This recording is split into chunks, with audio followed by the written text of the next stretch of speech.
इस लड़ाई को हम लड़ेंगे। सावधान हो जाए यहाँ के माफियाओं, बहुत जल्द हम लोग का आगमन हो रहा है और बहुत जल्द बहुत बड़ा जो है कि आर पार का आंदोलन और लड़ाई लड़ेंगे। इसलिए सभी वरिष्ठ अधिकारी पदाधिकारी सावधान हो जाओ, सभी जो है कि अवैध काम करने वाले माफिया सावधान हो जाओ। यहाँ से हम शहीद रघुनाथ महतो की इस धरती से मिलान कर चला रहे हैं। तो हमारा कहना है कि ईचागढ़ में भी जल जंगल जमीन की भारी लूट हो रही है, तो इसके लिए कब आंदोलन का आगाज होगा? जी बिल्कुल, संज्ञान में लगातार आ रहा है और अभी वशिष्ठ भाई जी भी ने कहा है।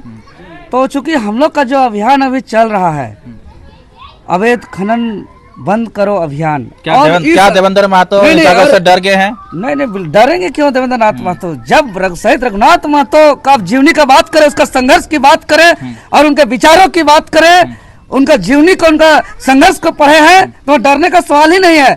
जब मेरा सिल्ली के यहाँ ईचागढ़ के इस निमडी घुटियाडी में जन्म लेने वाले महान वीर सपूत जब आंदोलन कर रहे थे सिल्ली क्षेत्र में, तो सिल्ली क्षेत्र में जो रामगढ़ का पुलिस छावनी में हमला करने वाले थे और पूरे लोगों को एकजुट करके जब समझा रहे थे, जागरूक कर रहे थे, एकजुट कर रहे थे, तब पीछे से आकर के जो है कि फिरंगी सैनिकों ने उनको वार करके पीठ पीछे उनको हत्या किया था। और जब उनको हत्या कर रहे थे तो उन्होंने भागा नहीं था, उन्होंने अंतिम सांस लेते लेते उन्होंने एक ही बात कहा है, हम रहे या न रहे वो महत्वपूर्ण नहीं है, लेकिन मेरे नहीं रहने के बाद भी मेरा संघर्ष जारी रहना चाहिए। आज उसका संघर्ष को जारी रख रहे हैं हम लोग। आज देखिए अवैध खनन बंद करो अभियान के तहत कार्रवाई हो रही है। आपके पास केस भी हो गया, जेल अरे जाएगा? केस जेल शहीद रघुनाथ महतो जी को भी हुआ था, भगत सिंह जी पर भी हुआ था, डर नहीं लगता है? बिरसा मुंडा जी पर भी हुआ था। अरे क्यों, किस बात का डर, क्या बात का डर?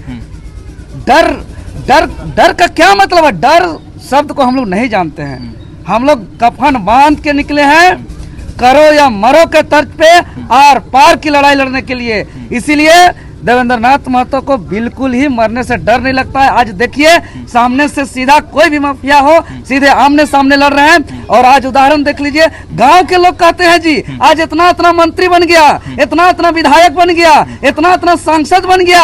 आज तक अवैध कारोबार पर कोई आंख से आंख मिला करके बात नहीं कर पाया था। तो आज जा करके टाटी सिंगारी में देख लीजिए, आज 15 दिन से जो है कि पूरी तरह बंद पड़ा हुआ है। आज रात होते ही देखिए, जैसे ही खबर मिला कि 12-13 गाड़ी 50-60-70 गाड़ी जाता है, अभी लगातार आंदोलन कर रहे हैं। और साफ साफ वहाँ के प्रशासन को हमने हिदायत दिया है कि आप लोग के चुप्पी के वजह से यहाँ माफियाओं का मन बढ़ गया है और यहाँ अवैध कारोबारी हो रहा है, अवैध बालू ढुलाई हो रहा है। और अवैध बालू ढुलाई से सिर्फ नियम और कानून का ही उल्लंघन नहीं हो रहा है, बल्कि जो आम जनता है, जिसको अबुआ आवास बनाना है, जिसको घर बनाना है, जिसको कुआं तालाब बनाना है, कोई सरकारी विकास का काम होना है, तो एक एक हाईवा का बताइए 50,000, 55,000, 60,000 रुपया दर होगा, तो कैसे अबुआ आवास बना पाएगा? इसीलिए यहाँ कोई रसीद नहीं दिया जाता। इसलिए हम कह रहे हैं या तो अभी अवैध हम बालू उठाव का सरकारी हिसाब से उसका विरोध नहीं कर रहे हैं, हम चोरी का विरोध कर रहे हैं। और तरीके से उठे, नियम के तहत उठे, जिसका टेंडर है, जितना सीएफटी का प्रावधान है उतना उठे और कस्टमर को रसीद दिया जाए, कोई दिक्कत नहीं है। लेकिन आप एक तरीके से उसको रसीद नहीं देंगे, लीगल कानून होने के बावजूद आप अवैध तरीके से बेचने का काम करेंगे, इसमें आम आवाम का बहुत बड़ा आर्थिक बोझ हो रहा है। एक छोटा मोटा 3rd ग्रेड 4th ग्रेड का काम करने वाले कर्मियों का जो एक घर बनाने का सपना है, वो सपना पूरा नहीं हो रहा है। किसी का घर धस रहा है तो वो अपना घर मरम्मत करा नहीं पा रहा है। बालू का इतना हाई दाम के वजह से सरकारी टेंडर का एस्टीमेट भी गड़बड़ा रहा है। क्या जेल के नेता ही आप लोग ठेका लेके रखे हैं, बाकी नेता लोग क्या करेंगे? अरे वही तो गांव वाला खुद करेंगे। इतना विधायक सांसद मंत्री बनाए, वोट दिए, कोई नहीं, कुछ नहीं किया। इन लोग को सोचिए 41,000 40,000 वोट दिए, लोकसभा में 1.5 लाख वोट दिए और इतने वोट का पावर से सब माफिया का जो है कि निधाराम कर दिया है। तो सोचिए जिस दिन जेल के 29 में आप लोग झारखंड लोकतांत्रिक क्रांतिकारी मोर्चा का सरकार बनेगा, 29 में बनेगा, ये तो जनता पर निर्भर है। जनता अगर वोट देंगे, जनादेश देंगे, आशीर्वाद देंगे, प्यार देंगे तो बनेगा। लेकिन ये तो बात तय है कि अगर बना तो हमारा कार्रवाई क्या होगा, हम लोग का काम करने का तरीका क्या होगा, इनका तो आभास लग ही गया होगा। वशिष्ठ क्या सवाल है? हाँ, देवेंद्र भाई से और एक सवाल है। और समस्या चांडिल वासी पिछले 15 सालों से ये जो कोयले का अवैध परिवहन से जो हो रहे प्रदूषण से बहुत पीड़ित है, कैंसर आदि बीमारियों से झेल है, वो सभी कोई पीड़ित है। तो इसका समाधान कब होगा?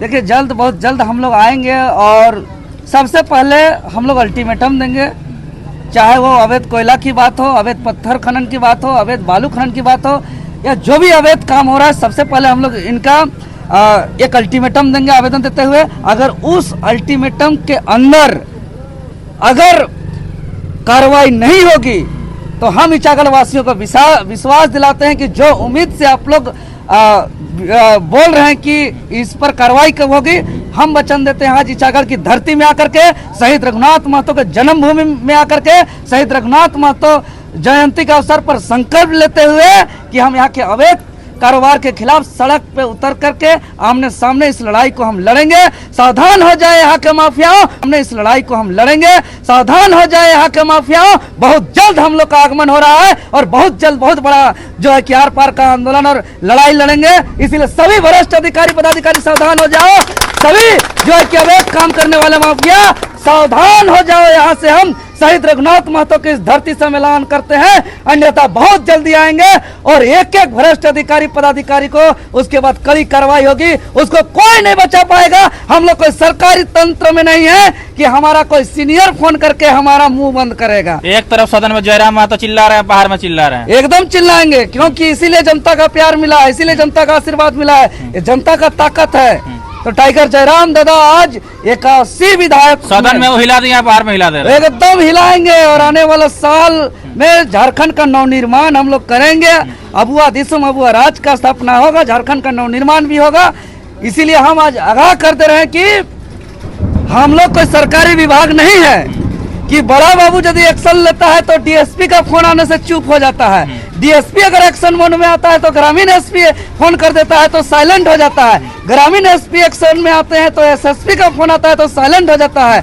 अगर एसएसपी एक्शन में आते हैं तो आईजी डीआईजी का फोन आता है तो शांत हो जाता है। आईजी डीआईजी अगर एक्शन में आता है तो डीजीपी का फोन आता है तो शांत हो जाता है। अगर डीजीपी का फोन आता है तो मुख्यमंत्री का या विभागीय मंत्री का फोन आता है तो शांत हो जाता है। इसलिए जनता का आशीर्वाद मिला है, ये जनता का ताकत है। तो टाइगर जयराम दादा आज 81 विधायक सदन में वो हिला दिया, बाहर में हिला दे रहे हैं। एकदम हिलाएंगे और आने वाला साल में झारखंड का नवनिर्माण हम लोग करेंगे। अबुआ दिसुम अबुआ राज का स्थापना होगा, झारखंड का नवनिर्माण भी होगा। इसीलिए हम आज आगाह कर दे रहे हैं कि हम लोग कोई सरकारी विभाग नहीं है कि बड़ा बाबू यदि एक्शन लेता है तो डीएसपी का फोन आने से चुप हो जाता है।